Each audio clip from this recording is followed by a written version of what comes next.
there was a guy, he said, because he comes up and he's looking over all the stuff, he goes, what do you do, travel around the country finding these relics to display? I go, yeah. And he says, wow, where'd you find this one? I go, I don't.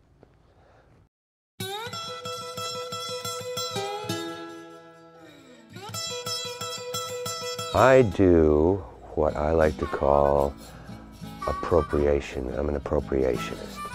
I appropriate different materials from different, not only different materials, but different times, different eras, different centuries. Glass eyes. Metal that's uniquely shaped, and take a bit here and a bit from there and then put it together in something new. When somebody asks me about what I use, it's sort of like asking a magician, how do you do that trick? Well, first of all, they never tell you. But second of all, it takes magic and makes it a trick. And it's much more fun believing it's magic than it's just a trick. I make each piece for only two people. I make a piece for myself, and I make it for somebody that I don't know, and I'm not sure ever who that is. But when they come by, then they see it. You can see in their eyes that that's the person you made it for. That's the fun, that's the kick. I was originally a writer. I started thinking, all right, if I came up with this story, what documentation would I have? What actual evidence of that story could I offer?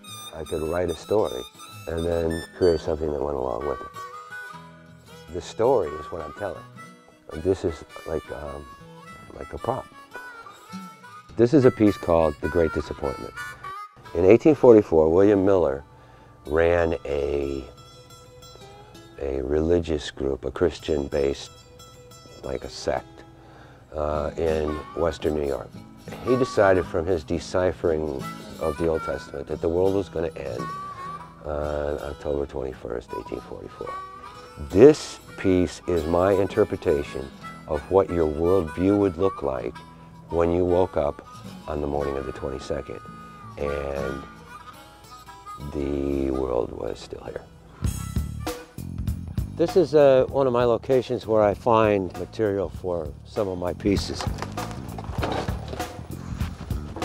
This wood is solid oak, but the wood itself is just priceless because it's not available anymore.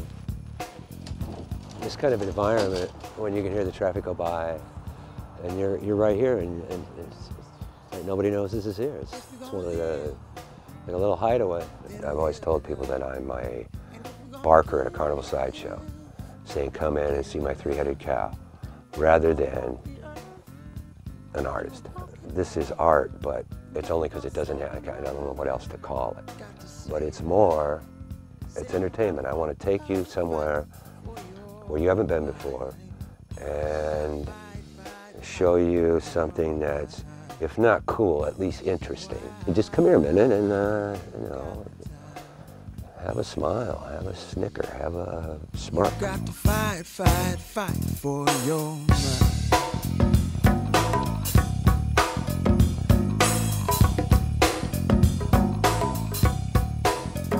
If you're gonna feel that